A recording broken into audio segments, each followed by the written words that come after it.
दोस्तों एक टर्म है इंपीरियलिज्म, और अगर हम लोग इसका हिंदी अनुवाद करें तो कहेंगे साम्राज्यवाद। अपने साम्राज्य की सीमाओं को लगातार बढ़ाने की जो इच्छा होती है वो साम्राज्यवाद कहलाता है, इंपीरियलिज्म कहलाता है। लेकिन कई बार आपके लिए घातक साबित होता है। इसमें दो फैक्टर सामने निकल कर आते हैं कि अगर आप किसी की दूसरी की बाउंड्री के अंदर घुस रहे हैं तो पहली बात तो यह है कि आपके पास में इतनी पावर है कि आप उसकी सीमा को, जो उसकी बाउंड्री है, जो उसका एरिया है, उसको कैप्चर करने के अंदर कैपेबल हैं। या फिर आप ये चाहते हैं कि उसकी सीमा के अंदर घुसा जाए और उसके आसपास के जो देश हैं उनकी एक्टिविटी देखी जाए कि आखिर यार कार्य क्या कर सकता है। जैसे मान लीजिए कि अगर मैं एक ग्रामीण क्षेत्र का आपके पास में एग्जांपल रखूं, रूरल बैकग्राउंड का, जो खेत की बॉर्डर्स होती हैं, बाउंड्रीज होती हैं, वहां पर क्या होता है कि अक्सर लोग जो है अपनी बाउंड्रीज को थोड़ा सा आगे बढ़ा लेते हैं और ये सोचते हैं कि देखते हैं कि वो क्या करता है। अगर उसने कोई प्रतिक्रिया की, अगर कोई रिएक्शन किया, तब तो वो वापस से पीछे आ जाएगा, और रिएक्शन नहीं किया तो कम से कम कैप्चर तो वहां पर हो जाएगा।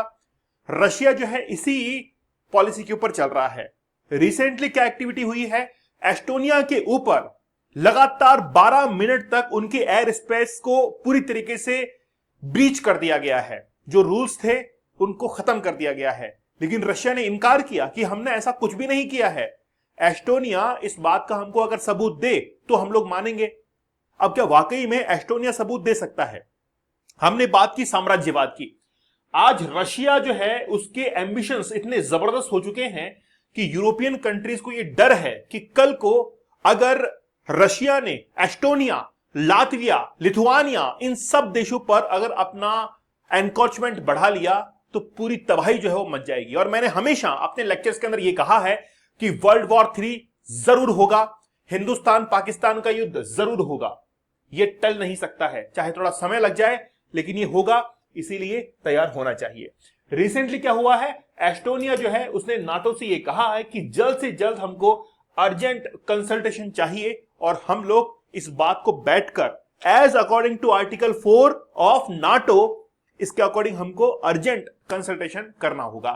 सबसे पहले हम लोग एस्टोनिया की जो लोकेशन है इसको देखते हैं। देखिए, आप देखेंगे कि यूरोप के अंदर एक कंट्री है और जस्ट यहां से एक यूराल माउंटेन जा रहा है। यूराल माउंटेन एशिया और यूरोप को एक दूसरे से अलग करता है। यहीं पर ही यूराल जो रिवर है वो भी यहां से गुजरती है, जो कि जाकर ब्लैक सी के अंदर जाकर वो गिरती है।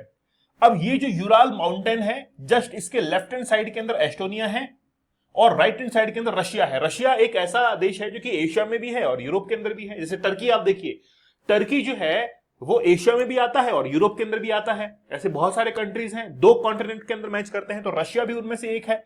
तो यहां पर एस्टोनिया के ऊपर जो है एयर स्पेस को ब्रीच किया गया है। अब जब आप लोग एस्टोनिया की लोकेशन को देखेंगे तो एस्टोनिया है, लातविया है, लिथुआनिया है, बेलारूस है और यूक्रेन है। तो यूक्रेन पर तो ऑलरेडी जो है रशिया अभी बम बरसा रहा है। लुकाशेंको जो कि रशिया का साथ दे रहा है, बेलारूस, अब जो है वो क्या करने जा रहा है, एस्टोनिया के ऊपर अटैक कर रहा है। खतरे में कौन है? ये बाल्टिक कंट्रीज। ये जो बाल्टिक कंट्रीज है, स्वीडन, फिनलैंड, ये सब इसके अंदर खतरे में है। अब रशिया की एंबिशंस हैं कि आगे जाकर ये जो है एस्टोनिया, इसको टारगेट किया जाए। अब देखना ये होगा कि क्या कुछ हो सकता है।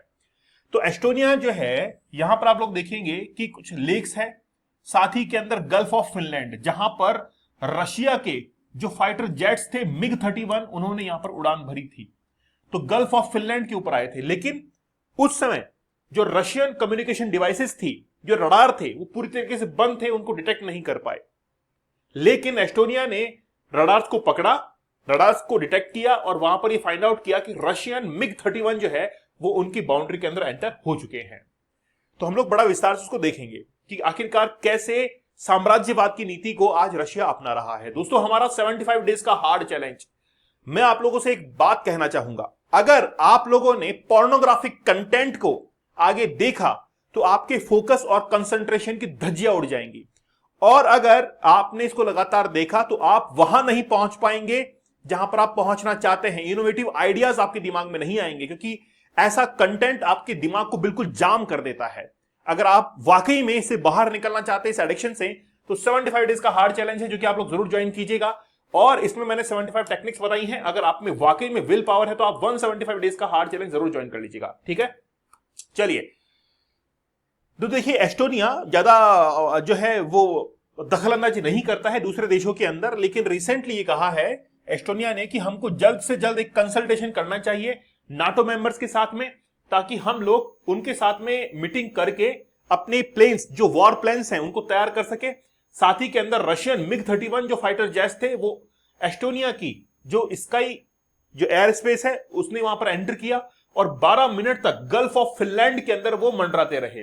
कुछ कर नहीं पाया एस्टोनिया, क्योंकि वो गुहार कर रहा था, खुद के पास में पावर नहीं थी कि वो धमकी दे सके कि वापस लौट जाओ, क्योंकि वो नाटो का मेंबर है और नाटो से गवर्न होता है और नाटो के कुछ आर्टिकल जो है वो ये कहते हैं कि हम उसका साथ देंगे। मैं अभी आप लोगों को बताता हूं।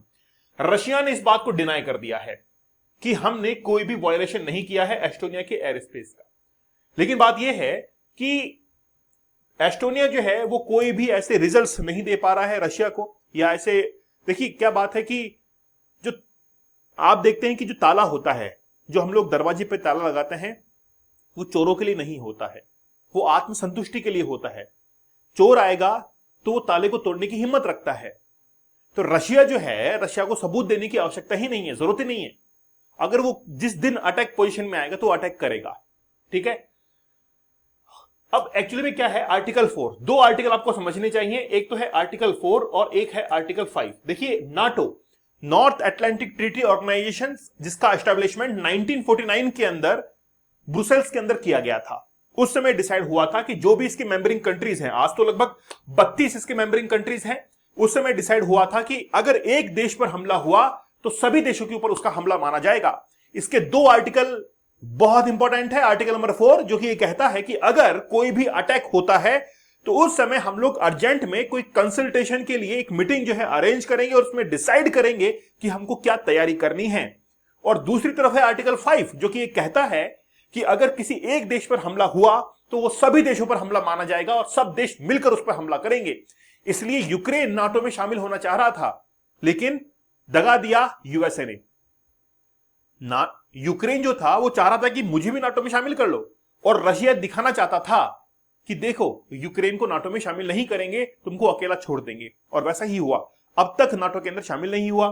अब आर्टिकल 4 जो है वो ये कहता है कि ठीक है 32 लोग जो नाटो के अंदर हैं वो अर्जेंट कंसल्टेशन के लिए आए, बैठे बातचीत करें, क्योंकि इससे पहले भी पोलैंड के ऊपर 10 सितंबर को ड्रोन अटैक हुआ था।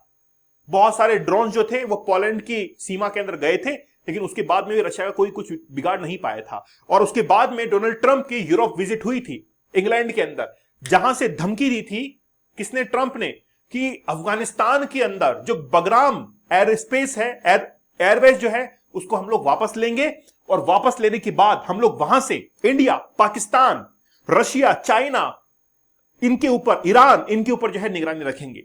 तो यूएसए जो है अब एंटर कर रहा है सेंट्रल एशिया के अंदर, और अगर वो सेंट्रल एशिया में आ गया तो ये मान के चलना कि युद्ध जरूर होगा, और हमेशा ऐसा ही हुआ है।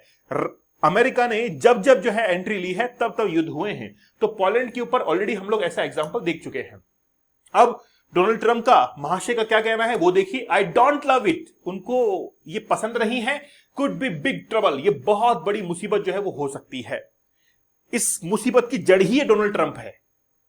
इस डोनाल्ड ट्रंप ने जिस तरीके से रवैया अपनाया है कैपिटलिज्म का, हर तरफ फायदा देखना। कैपिटलिज्म क्या कहता है, anyhow, by hook and by crook, profit चाहिए, यही कहता है कैपिटलिज्म, यही कहता है ना पूंजीवाद। तो अमेरिका ने कहा, क्या कहा कि अमेरिका अमेरिकन्स के लिए है। वहां पर अगर प्राइमरी सेक्टर का होगा तो अमेरिका का होगा, सेकेंडरी सेक्टर का होगा तो अमेरिका का होगा, टर्शियरी सेक्टर का होगा तो अमेरिका का होगा। अमेरिका खुद उपजाएगा, खुद मैन्युफैक्चर करेगा और खुद ही सर्विसेज लेगा। तो ये इस राह पर चल रहा है अमेरिका, मतलब सारा प्रॉफिट उसका। देखते हैं रिजल्ट्स क्या रहेंगे। लेकिन ट्रंप ने कहा कि बड़ी ट्रबल हो सकती है। आप वेपन, यूएसए वेपन सप्लाई करेगा तो ट्रबल होगी ना। अब नाटो के अंदर एक फ्रांस देश है, नाटो के अंदर फ्रांस है। तो इमैनुअल मैक्रॉन जो कि वहां के प्रेसिडेंट हैं, उन्होंने कहा कि अगर अमेरिका ने न्यूक्लियर वेपन्स नहीं दिए नाटो कंट्रीज को तो फ्रांस उनको न्यूक्लियर वेपन सप्लाई कर देगा। अगर अमेरिका ने इनकार किया तो फ्रांस जो है अब थोड़ा सा फॉरवर्ड खेल रहा है, ठीक है। चलिए, तो अब ये सब कुछ जो है वो चल रहा है।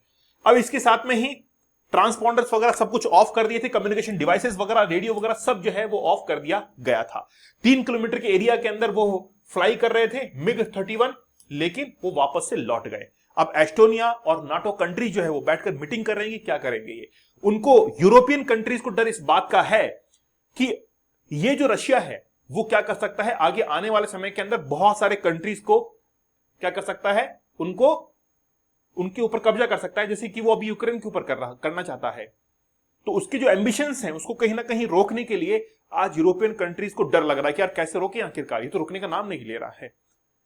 अब रशिया ठहरा एक ऐसा देश जो कि रिसोर्सेस से फुलफिल है, उसको जरूरत नहीं है, उसके पास में गैस है, उसके पास में पेट्रोलियम है, उसके पास में फूड ग्रेन्स है, उसके पास में मैन्युफैक्चरिंग है, उसके पास में डिफेंस है, क्या कुछ नहीं है। हां, बात यह है कि रशिया और नाटो कंट्रीज के बीच में अगर वॉर होता है तो फिर रशिया कहीं ना कहीं जो है इस वॉर को हार जाएगा, लेकिन ऐसा होगा नहीं, और ऐसा हुआ तो फिर इंडिया भी हो सकता है कि इस बार एक स्टैंड ले, नॉन अलाइन ना रहते हुए वो कहीं ना कहीं एक जो है वो पक्ष जरूर तैयार करेगा। ठीक है, तो आप लोग हमारे डीप वर्क कोर्स को जरूर लीजिएगा, जिसमें हमने 30 टेक्निक्स बताई हैं कि कैसे आप अपने काम को सलीके से कर सकते हैं।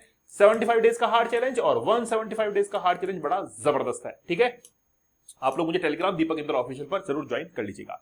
तो मिलते हैं आप लोगों से अगले सेशन के अंदर, तब तक धन्यवाद, थैंक यू, जय हिंद।